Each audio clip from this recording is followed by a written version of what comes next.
pega o primeiro peixe que fisgar. E quando você abrir a boca do peixe, você vai encontrar uma moeda. Pedro vai lá, um tiro certeiro. Eu não sei quantos pescadores temos aqui, mas eu nunca vi alguém dizer que pescou um peixe com moeda ou qualquer outro tipo de coisa de valor dentro. Agora, o Senhor está dizendo, vai lá, naquele monte de água, com aquele monte de peixe, e simplesmente só obedeça e joga. Você não vai pegar o peixe, eu vou trazer o peixe no seu anzol. Dentro do peixe tem a provisão. E Pedro foi lá, pescou, tirou a moeda. Só que Jesus diz assim, pega essa moeda e entrega aos cobradores para pagar o meu imposto e o seu. Sabe o que ele está dizendo? Pedro, você está preocupado com os meus interesses? Eu também me preocupo com os seus. Nós vamos resolver o problema de nós dois, o meu e o seu. Negociar com Deus nos permite não apenas participar do propósito dele, mas participar dos lucros, dos benefícios, obviamente sem se apropriar disso. Mas quando eu olho para essa intervenção, e é mais uma de muitos exemplos sobrenaturais, o que é que me chama a atenção aqui? Que Deus tem solução para o nosso problema, e não só explicação.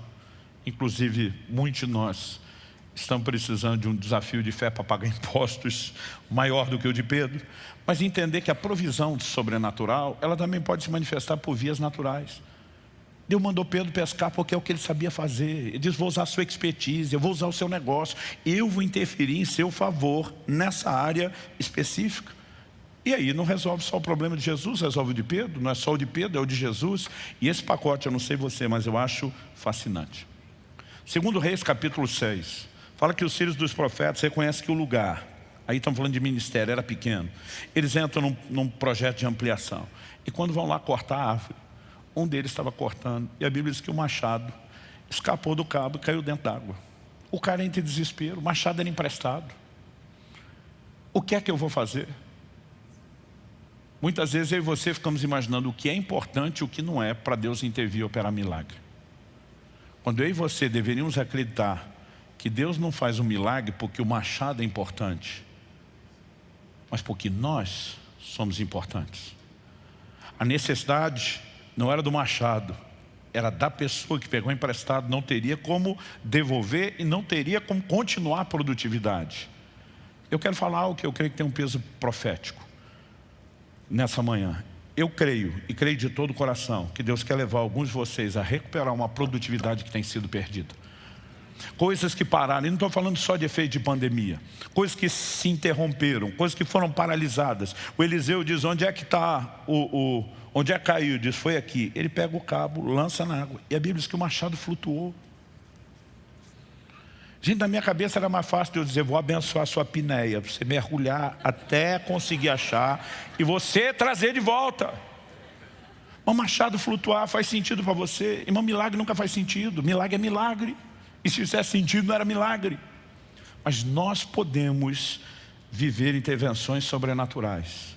E eu creio que nós estamos nos aproximando de um tempo onde Deus quer despertar o nosso coração, a nossa fé, nos levar a um lugar de alinhamento e dizer, eu não vou apenas aumentar a minha parte do lucro enquanto sócio dele.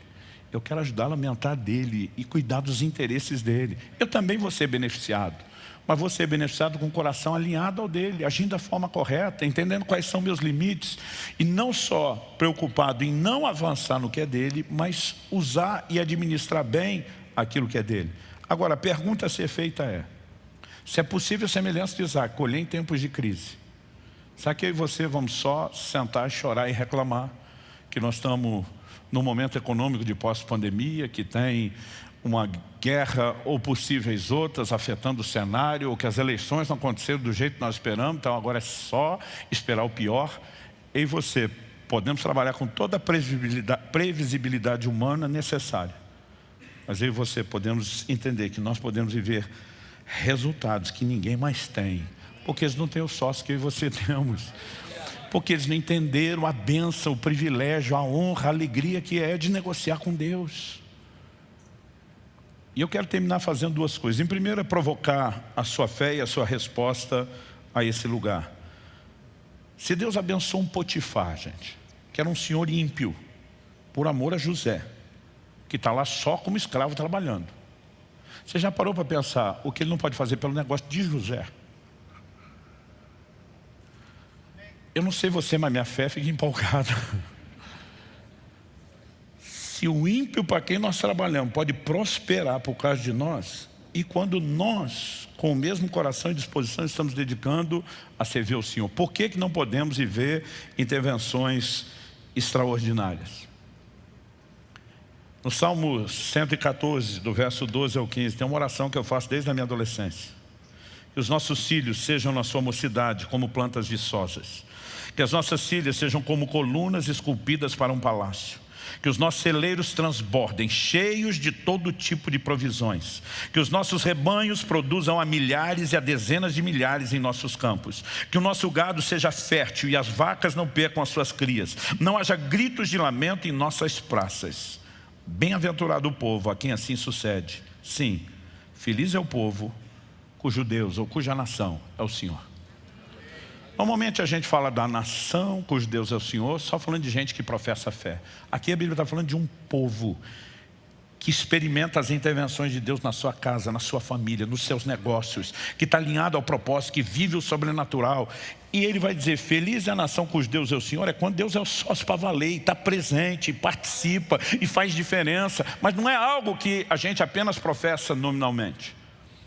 Agora você consegue imaginar, se um exército de nós começar a viver os seus negócios como sócios de Deus, o impacto que nós podemos produzir na nossa própria economia e na economia do país?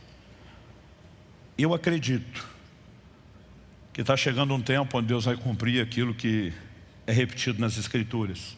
Ele vai tirar do ímpio para depositar na conta do justo. Mas não vai ser qualquer justo. Deus está procurando os bons mordomos. Deus está procurando aqueles que decidiram negociar com Deus, dizendo, se o Senhor não edificar a casa, em vão trabalhos que edificam. Se o Senhor não guardar a cidade, em vão vigia a sentinela. Inútil vos será levantar cedo, repousar tarde, comer o pão de dores, porque aos seus amados Deus dá enquanto dorme. Eu quero lançar um desafio para você. Eu sei que muitos de nós estamos em fases, estágios de maturidade diferentes. Nós temos aqui gente nova convertida, nós temos gente que está servindo a Deus há muito tempo. Nós temos gente que já tem um certo entendimento da palavra, outros estão ainda no início de um processo de aprendizado e discipulado. Gente que já teve muita experiência com Deus, gente que ainda não. O que eu estou falando não é para um grupo ou outro. Talvez a forma como cada um de nós podemos viver isso seja diferente. Até porque os propósitos não são iguais. Mas que nós podemos viver o sobrenatural, nós podemos. Como em Mateus 6, Jesus aconselha discrição, inclusive a respeito de como doar. Eu faz muito tempo que eu tomei uma opção, até porque a nossa vida acaba se tornando muito pública, que às vezes não dá testemunhos demais de coisas que estamos experimentando e vivendo, porque em alguns casos você pode ser mal entendido se não tiver explicação demais, e eu não gosto de dar explicação demais. Mas tem sido tão precioso, tão extraordinário ver o que Deus pode fazer, a maneira como Ele pode prover recursos para que a gente coopere com os planos dEle. Eu acabei de voltar de 2 semanas em Portugal. Nós inauguramos a nosso alcance em Braga, no norte de Portugal. Eu fiz uma oração a Ti, Deus, eu gostaria de voltar. Entre outras coisas que eu quero fazer e ajudar esse trabalho lá. Eu gostaria de voltar deixando pelo menos 1 ano de aluguel pago, adiantado. O tempo todo eu tenho orado para Deus. A gente olha aquela outra igreja, aquela outra na outra cidade, aquela. O que é que eu posso fazer? O que é que eu posso? Se tem hora que Deus diz, eu quero que você invista nisso. E tem hora que eu falo para Ele, eu posso te pedir isso? Mas sabe, é gostoso demais você poder experimentar o tempo todo intervenções divinas. E eu voltei feliz que todas as metas dos nossos desafios, dos milhares de euros que precisavam ser deixados lá, foram deixados. Deus tem feito o tempo todo coisas extraordinárias. Eu falo para Ele, é top demais esse negócio, é muito empolgante. E eu quero te encorajar. Eu sei que o que eu falei com aquele agricultor naquela ocasião, era uma palavra específica para ele, não era para todo mundo. Mas isso não significa que eu e você não possamos orar dizendo, Senhor, eu não alcancei a meta, que é o suficiente para a minha necessidade, mas eu preciso passar da meta para ter além das minhas necessidades e transbordar e cooperar. A minha pergunta é, o fato de não ter uma palavra específica significa que sua fé não possa ser provocada por Deus e que você não possa buscar isso? Também não. Significa que a gente não pode garantir isso para todo mundo, no mesmo momento, de um único formato. Mas eu gostaria que você pudesse colocar sua vida, seu negócio diante de Deus, o futuro negócio. Alguns estão aqui porque já estão de olho lá na frente e dizendo, eu vou viver o melhor de Deus. Minha hora está chegando, né? E eu creio que Deus está procurando esses parceiros, gente que dizem, que aceitam, eu vou negociar com o Senhor. Não há negociata entre nós. Nós vamos ser parceiros. Nós vamos fazer isso juntos. Nós vamos viver o sobrenatural. Eu tenho ficado impressionado